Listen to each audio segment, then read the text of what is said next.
Bonjour à tous, donc dans cette vidéo on va s'intéresser d'un petit peu plus près aux packages qui sont présentés par le système browser. Donc pour rappel, le système browser s'ouvre en cliquant dans votre environnement Faro, puis Tools, puis System Browser. Et une fois que vous êtes ici, on peut voir que certains des packages qui sont donc présentés sur la gauche vont avoir des flèches sur leur gauche.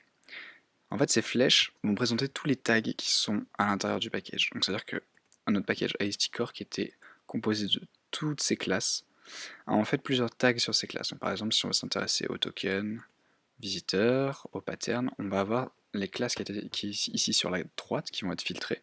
Donc ça vous permet de structurer votre package. Alors comment est-ce qu'on les crée? Il vous suffit en fait au moment où vous créez votre classe d'ajouter tiret et le nom de votre tag après le nom de votre package. Par exemple, on va voir que toutes les classes qui font partie de AST Core Nodes vont avoir le tag Nodes qui est rajouté à la fin du nom du package. Donc ça c'est utile parce que ça vous permet de structurer mais aussi de rechercher un peu plus efficacement vos classes dans votre package. Une autre chose qui est intéressante, c'est la possibilité de filtrer. Donc, par exemple, imaginons qu'on n'ait pas besoin de voir toutes les classes du système et qu'on veut juste voir les classes de collection. Donc on peut trouver toutes les classes de collection simplement en filtrant ici. Une autre chose importante, donc je vais enlever ce filtre, c'est qu'on peut créer une scope. Donc vous pouvez voir ce bouton Scope View ici. Donc si jamais je suis sur le package AST Core et que je clique sur Scope View, on va voir que tous les autres packages vont disparaître et ça va limiter les actions que je fais dans ce package à seulement ce package.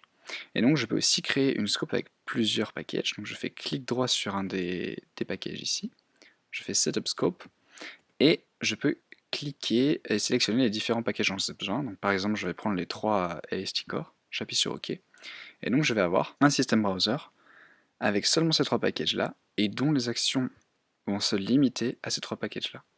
Les actions de refactoring ou de n'importe quelle action que vous pouvez faire sur votre package vont se limiter à ces 3 là. Donc c'est extrêmement utile parce que ça vous permet déjà d'enlever tous les packages dont vous n'avez pas forcément besoin qui sont chargés dans l'environnement Faro, et ça vous permet de contrôler les actions que vous avez sur l'environnement.